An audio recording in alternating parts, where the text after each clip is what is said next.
Ignition, Floyd. Roger. Clock start, Flight. Roger. Start this all English. Roger. Okay, Battle has... Men have been embarking on Odyssey since the dawn of civilization. Okay, we're going one, Capcom. In 1970, Captain James Lovell, commander of the ill-fated Apollo 13 mission, named his command module Odyssey. I decided to look up the definition of Odyssey, and it was indeed a long voyage with many changes of fortune. That it was, in spades. Houston, we've had a problem. We've had a main B bus undervolt. You see an AC bus undervolt there, guide? The granddaddy of all Odysseys comes to us from 1,000 years before Christ. Translated to film in this old Kirk Douglas movie, it is the story of a mythical Greek warrior named Odysseus and his search for home. Together with its companion poem, the Iliad, they form Western literature's first action-adventure story, written by the man we call Homer. It is a grand adventure, an allegory of all our lives, writ large.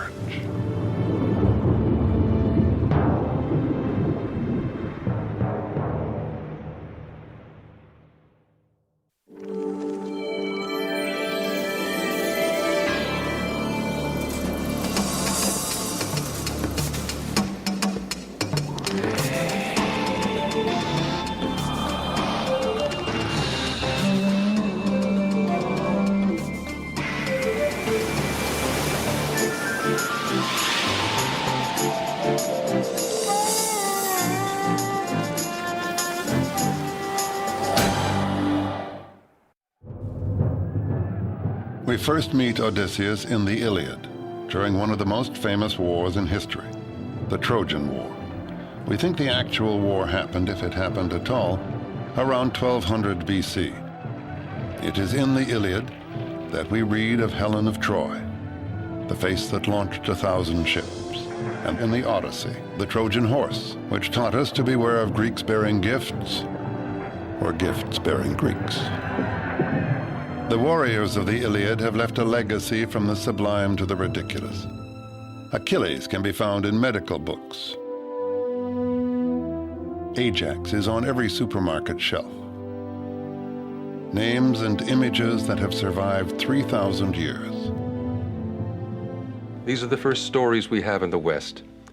And that means that if they're to last, and they have lasted for so long, they must be about virtually everything.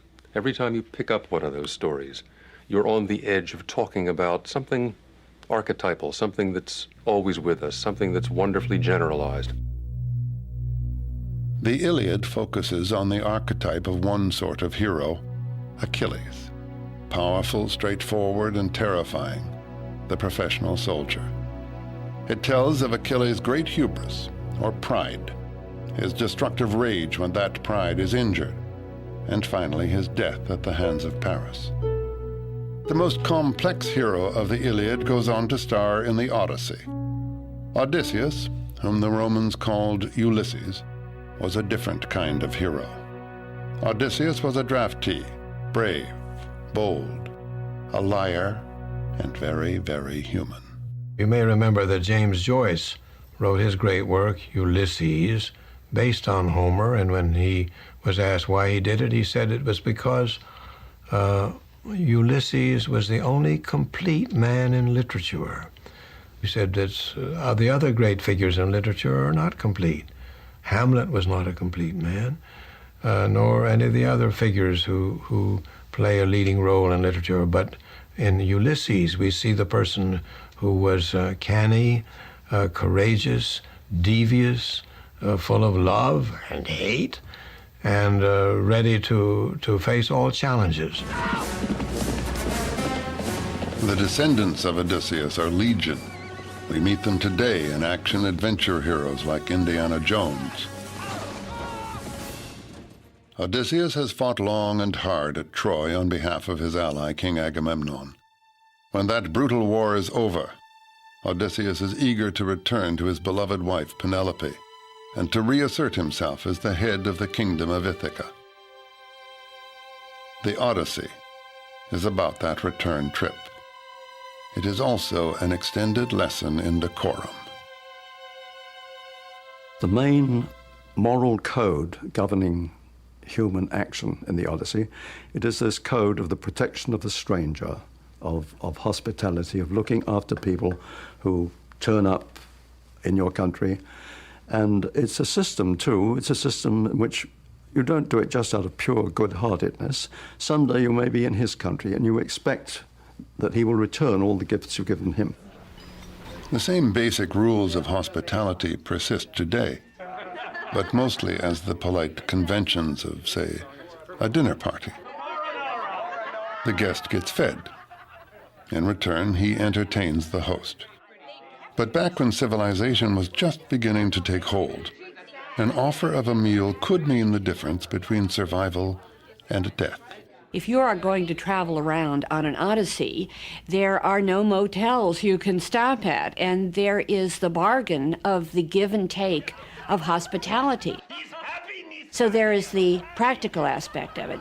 And then there is the moral aspect of it, which appears not only in Greek literature, but in practically every religious literature in the world, of the idea that you must be hospitable to people, you must take people in, you must share what you have. And it's made very explicit in the Odyssey. The return trip can be looked at as a series of tests, each one of which Odysseus has to pass to reach home. Odysseus' adventures, if we see them as tests, are much larger versions of the kinds of crises and problems and issues and adventures to which each of us is subject over the course of life. And we see him as someone confronted with problems which are really so much more intense than the ones you and I would ever experience. The voyage from Troy back to Ithaca should have taken Odysseus about 2 weeks. Instead, it took 10 years. What became a very bad trip started with the host's poor manners and a hero's mistake. A big mistake. After all, Odysseus was an epic hero. He and his crew came ashore on the island of the Cyclops in search of food, and find themselves unwanted guests in the cave of a Cyclops named Polyphemus. The wary Odysseus introduces himself using an alias, No Man. This witty AKA protects Odysseus, though not all of his men. Instead of having dinner served as they expected, some of them are served as the main course.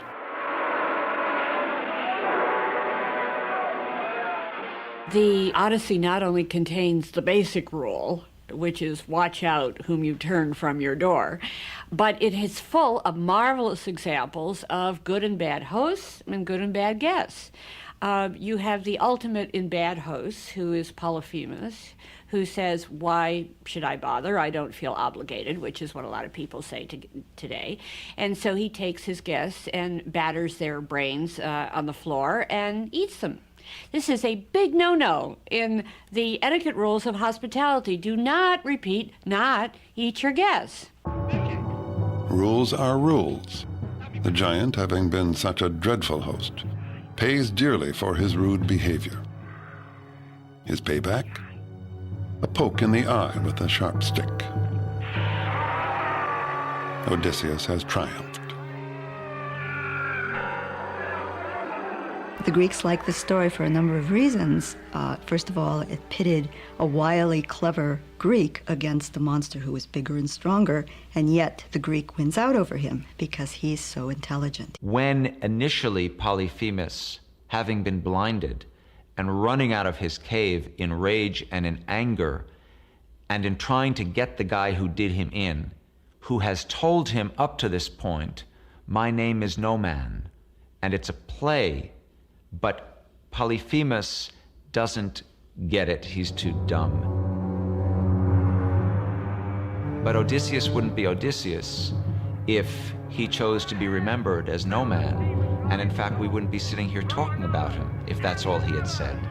It's when he believes he's out of Polyphemus' reach that he yells back, the one who has blinded you, I am Odysseus, sacker of cities. Son of Laertes and king of Ithaca! The giant's father, Poseidon, is all-powerful in the realm of the sea. Polyphemus can't retaliate, but Dad can and does. Poseidon consigns Odysseus to wander the sea and will send him through many a dangerous test. And so all of Odysseus' travails at Poseidon's hands, presumably, are a consequence of that need to say who I am. And I remind you in Greek, is ego, his ego, himself. And that is Odysseus. He is self, he is ego, he's the individual. This individual is going to have a long journey home. A Greek historian of the 2nd century BC mapped what he thought was the Odyssey's itinerary. It was a route that took Odysseus to 12 different destinations, including Egypt, Africa, and Sicily, and across thousands of nautical miles.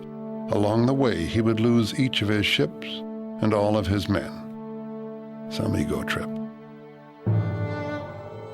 Myth is not mere fiction. Its origins lie in the efforts of early peoples to explain the world about them. Myth can be thought of as a form of history, or even an early stab at science.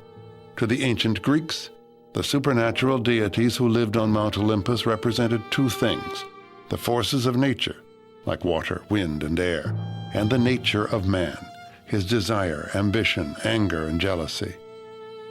And the gods not only reflected the world, they also shaped its destiny. The siege of Troy, which left Odysseus to embark on his monumental journey, is the direct result of squabbling among the gods. Not only do the gods set things in motion, but throughout the story they are never far from the action. In this all-star struggle, Athena, the goddess of wisdom and champion of Odysseus, could represent reason and civilization, while Poseidon represents raw emotion and the forces of nature.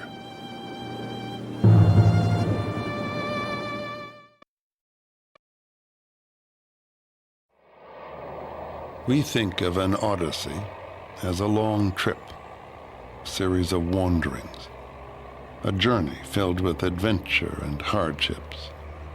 We all follow our own odyssey, our own voyage through life, searching for the serenity of home. Homer evoked this human odyssey in a poem of 12,000 lines, the first known masterpiece.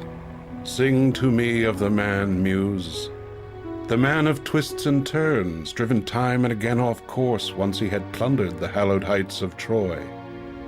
Many cities of men he saw and learned their minds. Many pains he suffered, heart-sick on the open sea, struggling to save his life. Launch out on his story, Muse, daughter of Zeus. Start from where you will. Sing for our time, too. Who was Homer? No one really knows. The question has baffled scholars for 3,000 years. The poet who is thought to have created the Western world's first great works of literature is an enigma. Now this guy Homer, did he write both? Or is there a Homer who wrote either? Or is it someone else who happens to be named Homer who wrote these books and not the guy we think? Or is it a compendium that somehow came together during a period that we then associate with someone named Homer? We call him Homer, but we know really nothing about him at all. There are all kinds of legends that he was a wandering schoolmaster who went around reciting his poems. He may even have been a woman. That's what Samuel Butler suggested. But we don't know who he was, or some people even deny, some scholars even wonder whether there was a Homer. So I don't know who Homer is.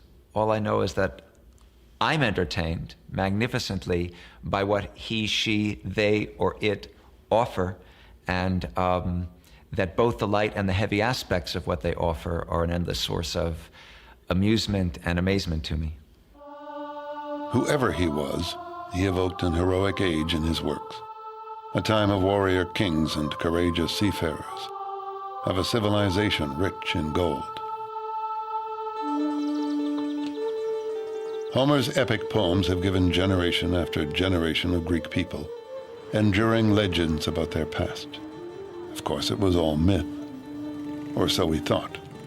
And then along came Heinrich Schliemann, a rich and highly controversial amateur archaeologist who thought Homer was telling history, and he set out to prove it. Schliemann was, as you probably know, a self-educated merchant from Germany who, when he made it in the business world, he fulfilled his boyhood wish to become an archaeologist. And he did it with such excitement and such deep devotion to it that he memorized the Iliad and the Odyssey in the Greek original. He knew them by heart. Schliemann went to Turkey to prove his theory and found what he believed to be the site of Troy. To this day, the find is disputed, but Schliemann was convinced. Next, he traveled to the Greek mainland, to the site of the ancient civilization at Mycenae, purportedly home of the legendary king Agamemnon. Schliemann began excavating just inside the city walls, looking for royal burial tombs. Months later, he struck gold, unearthing 30 pounds of delicate artifacts. Among them, a mask he claimed was the mask of Agamemnon. He had wonderful success at Mycenae. In fact, at Mycenae, I believe, was his biggest success, because he found the only intact royal burials that we know. Almost overnight, he made every academic person who did not believe the stories of Homer rethink the question of historicity in Homer. Schliemann had discovered evidence of a highly developed, warfaring Greek civilization that flourished between 1550 and 1100 BC, the Late Bronze Age. At the height of their influence, the Mycenaeans were established in what is now Sicily, Turkey, Egypt, and northern Greece. It was a rich and powerful civilization, but it ended abruptly. We aren't sure why. We only know that by the end of the 12th century BC, the Mycenaean world had disintegrated. Even its primitive alphabet, what we call Linear B, was lost. The experts suggest invasion, famine, or disease, perhaps a revolt. Some think economic decline inspired Mycenaean marauders to raid other lands and cities, and that the Trojan War might actually have been just 10 years of plunder. In any case, the storied fall of Troy coincided with the splintering and death of the Mycenaean Empire. There followed 4 largely unrecorded centuries, 400 years of darkness. What legends survived did so through a system of oral storytelling. Bards who memorized the tales added their own spin and sang them to audiences all over Greece. The rhythms and structure of music no doubt served as aids to the memorization of thousands of lines of poetry.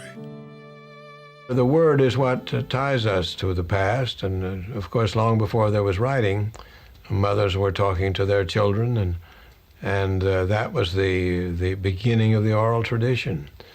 And the oral tradition, which was perpetuated by the bards, was something that that preserved the essence of the story and allowed embellishment to meet the expectations of every particular audience. We think Homer lived in the 8th century BC, 300 to 400 years after the collapse of Mycenae, when Greece was emerging from its long night. He was the greatest of a long line of bards, the one who took countless variations on the ancient legends and coalesced them into one great masterwork. It may be hard to imagine now, but Homer must once have wowed his audiences with poetry set to music that probably sounded something like this.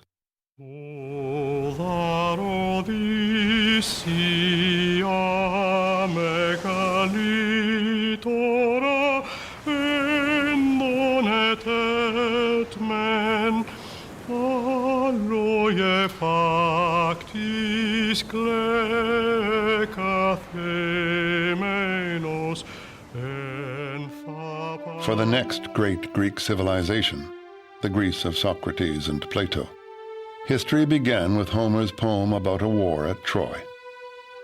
The poems taught this disparate and often warring group of peoples and city-states the exploits of their heroes and the wisdom of their culture. Greek authors quoted them much as moderns quote the Bible and Shakespeare. Like the later legends of Roland and Arthur, the Iliad and the Odyssey were literally nation-building myths. Homer might, with more than poetic justice, be called the father of his country. No alphabet had survived those dark centuries between Mycenae and Homer's Greece. It was in his lifetime, we think, that Greeks began to adapt the alphabet of Phoenician traders. Some believe Homer himself may have written his poems down on papyrus. All we can say for sure is that someone did, but papyrus decomposes, and the poems had to be repeatedly copied, often from decaying originals. The stories began to vary widely. Finally, in the 3rd century BC, 500 years after Homer's death, a definitive copy was made by Greek scholars in the great library at Alexandria. This version would continue to be recopied in Roman times and down through the Middle Ages.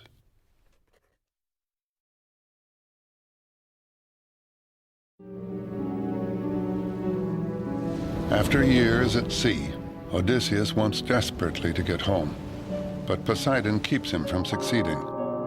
Beset by troubles, he lands at the island of the sorceress, Circe. His men behave badly at her table, and she turns them into pigs. The god Hermes has given Odysseus a potion that makes him immune, and instructs him to sleep with the beautiful witch so that she will return his crew to human form. Well, I always found it, beautiful and haunting, the magical aspect. But it's funny, too, that Circe turns these men into swine, but not because she's a malicious witch, but because in a way she's dispensing justice. They behave terribly at her table, and in a way she's just metaphorically realizing their inner swine, I guess we'd call it nowadays. In a way they had it coming, and even as a child I relished that part. The sirens may be the more, if you're talking about the seductive vamp, they seem I guess they're trying to shipwreck these guys. That seems more abstract malice, whereas Circe would seem to be making a sort of crusader's point. But Circe is only one of several women Odysseus encounters in his wanderings. Women are very important in the poem. Women see him off on all his journeys, and I think, again, this is another metaphor for the simple fact that our mothers give us birth. They start us on life's journey, and of course the other side of the coin from birth is death. And another thing that Odysseus learns in the poem is that he's a human being, or what it is to be a human being. Odysseus later encounters Calypso, the goddess, not the dance. That sets off another seduction and another test for our hero. For Calypso offers him immortality if he will stay with her. But immortality isn't all it's cracked up to be. By the way, Calypso's name in Greek means barrier or concealer. What Odysseus is offered is a vegetable existence, a symbolic death. He rejects it, but he either can't or isn't in any hurry to leave, which may say something about our hero. He spends a year with Circe. He spends a year wining and dining and sleeping with this magnificent goddess. Now, it's true. Because of who he is, he was able to rescue his men. But then, his men and he would have been there forever if they hadn't finally griped sufficiently to say, all right, all right, all right. And now he wants to leave. He spends 7 years with Calypso before we find him on the beach weeping about wanting to go home to Penelope.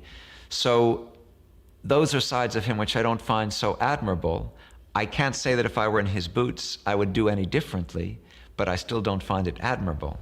And so the message that Odysseus is getting is that he should live. He should not ask for immortality through fame or even immortality as the consort of a goddess lonely on an island, such as Calypso offers, but go home and live life. And find the good things in life and survive as a mortal person. And this is the choice he makes all the way through. I think when you recover from a bad romance, you also think of Circe, Calypso, you know, the vamp or the side trip on life's journey.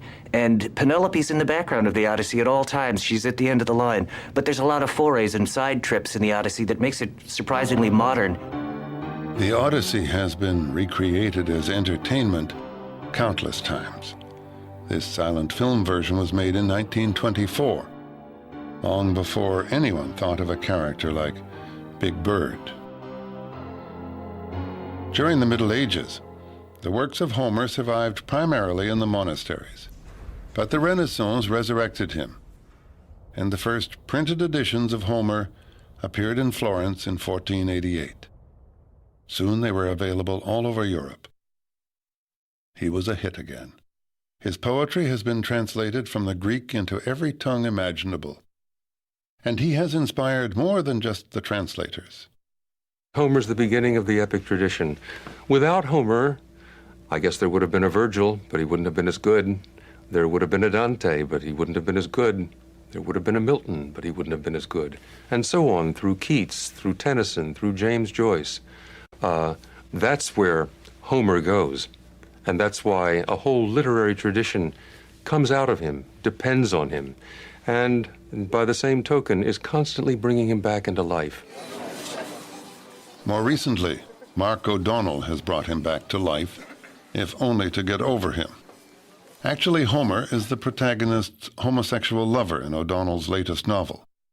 But the earlier Homer has an important place in this writer's intellectual universe, the Odyssey in particular. Well, the neat thing about the word Odyssey is it's entered our language as both the definition of the novel and the definition of life itself. That you say, oh, that was an Odyssey, whether you're talking about a long book or a crazy life. That's a sign of the Odyssey's power. First of all, that it's the first novel, and that's sort of primordial. Plus, you mix in the magic and the travel, and it gains quite a power and stature. And for my novel, which is a ridiculous farce about, you know, miscrossed romance in modern times, I thought it was cheeky of me to borrow from the greatest of novels for a loose model. But secretly, I also wanted to borrow some of its magic and mystery, because even in the craziest of farces, there's some of life's magic underlying. Even more than nation-building myths for the Greeks, Homer's works were the templates for the Western literary tradition. From the Iliad comes tragic drama. From the Odyssey, the novel. And the action-adventure hero has never died. Homer gives us two books and two kinds of hero. Which do we prefer, Achilles, who throws himself into the fray heedless of the outcome, or Odysseus, who schemes to win and survive? Indiana Jones is certainly one of the most popular heroes of today. All my little nieces and nephews know who he is. And he's more than creatures like Rambo or Arnold Schwarzenegger's Terminator, who are just mere brute force. He's like wily Ulysses in that he's got a PhD in archaeology, and he can not only, you know, dodge the arrows and steal the object, he can also recognize its value and appraise it for you.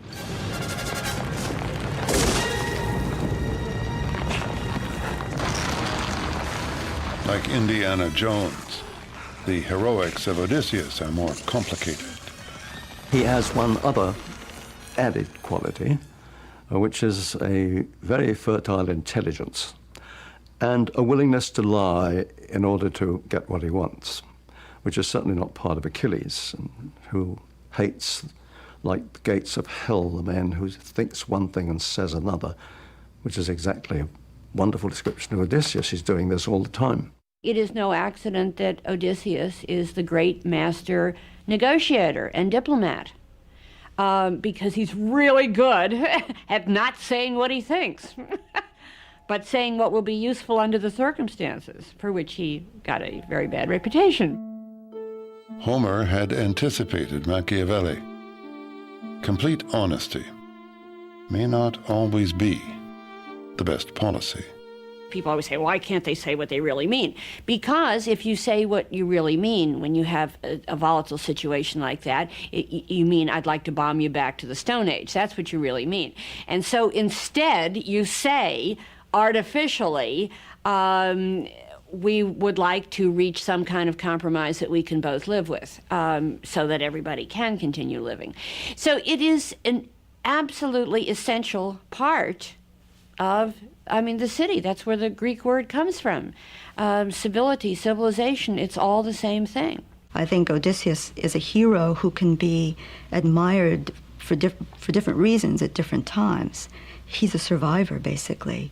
People like to see him as a hero, but in fact he's almost an anti-hero. For quite a while, virtue was essential for a proper hero, but not for Homer, and obviously not for us. If you depicted a perfect person now, it would have to be for a lampoon, Dudley Do-Right, Roger Ramjet, an absurd paragon of virtue. We doubt virtue now, so super virtuous heroes are a little harder to take.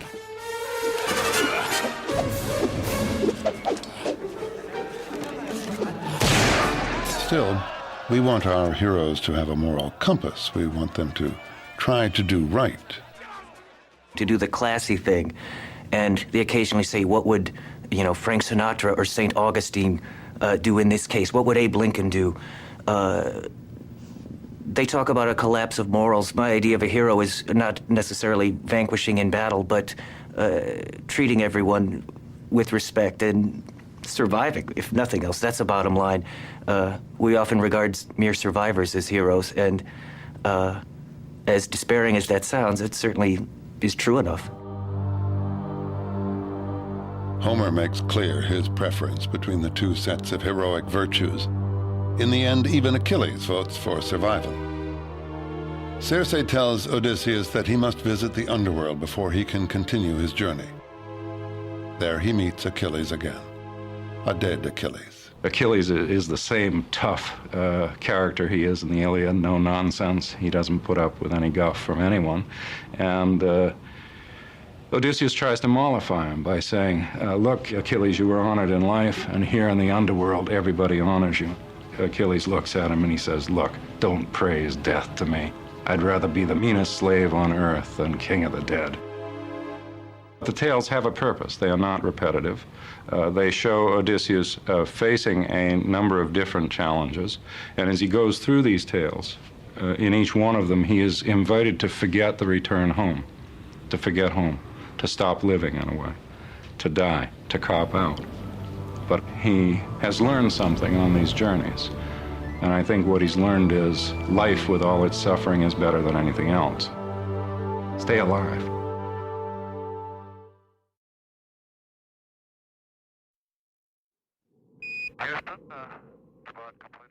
Let's make sure we don't blow the whole mission.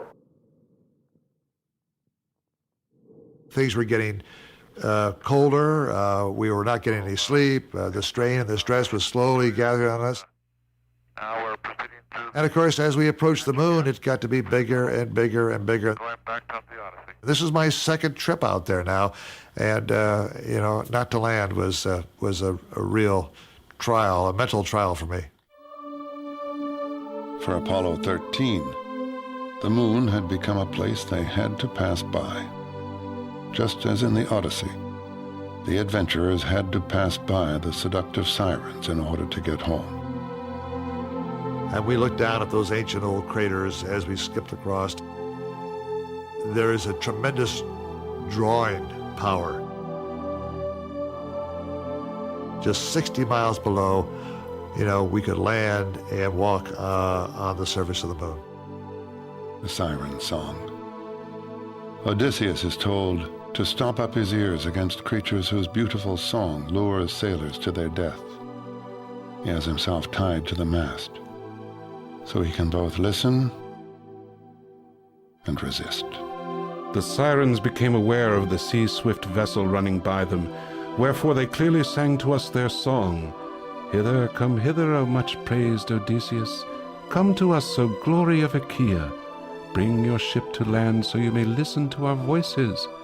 Never yet has any man in a dark ship passed us by without lending ear to the honey-sweet music of our lips, to go away spirit-gladdened and riper in knowledge.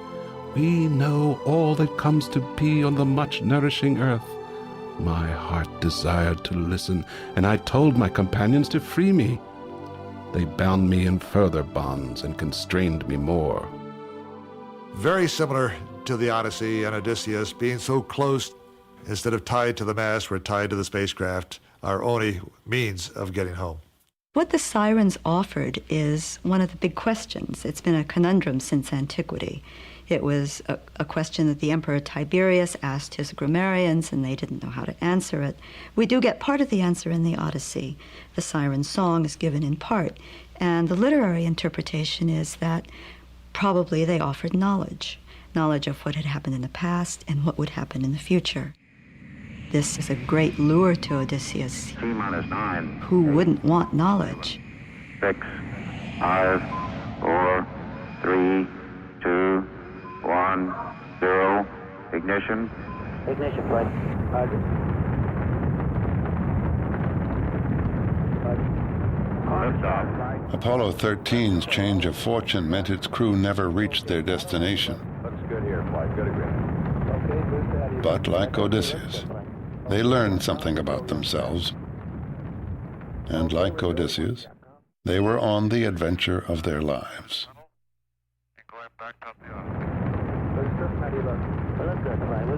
Okay, Fata.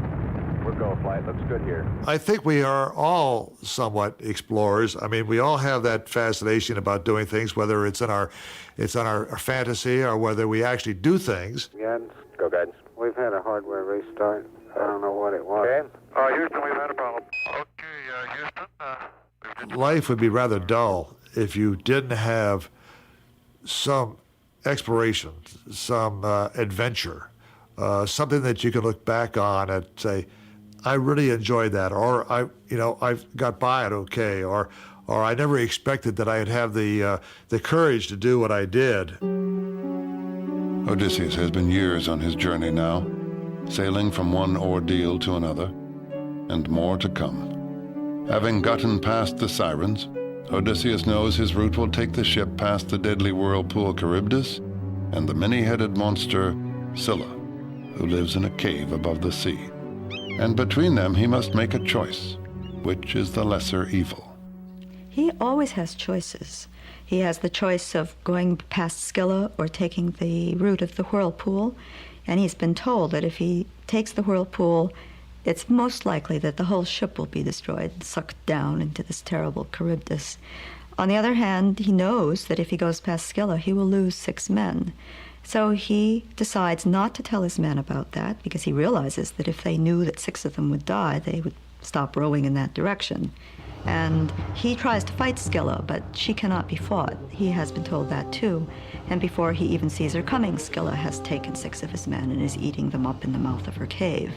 And he thinks this is the most horrible sight he's ever seen. But he gets through. We're often faced with lousy choices. Life seems to be a long succession of trade-offs, and survival itself comes at a price, as Odysseus has learned. Homecoming is an eternal theme, an archetype, as strong today as in the time of Odysseus. The theme of homecoming appeals to everyone. Everyone who's fought in a foreign war, people who've taken hazardous journeys of any kind, even to the casual journey. There's great pleasure in coming home to the place that is yours, that is familiar to you, and to the people especially. Last drill. Go for it, Don. These veterans of World War II gather often at a Northern Virginia hardware store to lend a helping hand, and then trade stories of war and homecoming. I finally got home. My dad worked in a bakery shop, and I walked in the bakery shop, and he saw me, and he went up to his boss, and he said, "Bob's home." That's it. And we took off. It was the most pleasant thing you ever saw. Homecoming, it means coming back to the first dawn, to the first sounds, to the trees that you first saw. That is unforgettable. Whatever else you see, they don't replace them. So memory is what keeps you here. Between the Trojan War and the sea voyage, Odysseus has been away from the kingdom of Ithaca for 20 years. In the meantime, the young men of the kingdom have taken over his household. They are demanding that his wife, Penelope, give her husband up for dead and marry one of them. But Penelope has stalled them. She says that when she completes the shroud she is weaving, she will marry. But she weaves by day and secretly unweaves by night. If she was giving in to the suitors, then there would not be any kingdom for her and for her son. So she found a way of postponing the marriage so she can gain time. When are these people going to go home? They have been here forever. They are eating us out of house and home. And what's more, they're trying to marry the lady of the house. And in the meantime, they are amusing themselves with the women servants. Bad, bad guess. Finally, Odysseus reaches Ithaca. But the goddess Athena has warned about the traitors who lie in wait for him at the palace. And he goes home disguised as a beggar. He's the outsider. There's a wonderful irony. We know who he is. We see the suitors doing things that they ought not to be doing to any beggar, but especially not to this beggar, because this beggar is the king, and he will, we know, reestablish himself. Alms for a child of misfortune?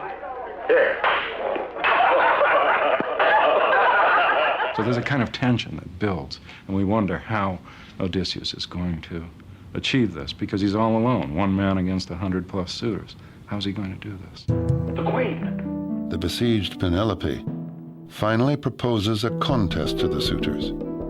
She will marry the man who can string the bow that belonged to her husband and shoot an arrow through a dozen axes. Homer has built the picture of them as ugly to make us feel not only comfortable, but I think very satisfied with that magnificent moment when one after the other of these little twerps has tried and not been able to string the bow, and that wonderful moment when Odysseus, it's the fantasy we all have. It's being pulled out of the audience to step onto the basketball court and being the superstar that no one knew was the superstar. Odysseus the beggar suddenly stands up straight and strong, with ease strings the bow, bam, bam, bam. And man, is that satisfying to our baser and my baser and uglier instincts.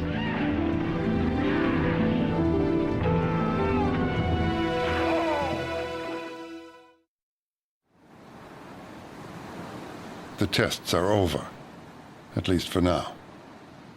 And for the first time in 20 years, Odysseus and Penelope embrace. Really home at last. That's not icing on the cake. That's the very cake itself. That's the very substance of the poem. That coming back to home, coming back to earth, embracing it, and finding that's where one has begun and where one wants to go ultimately. So joy is now to her the sight of her husband vivid in her gaze, that her white arms embracing his neck would never for a moment let him go.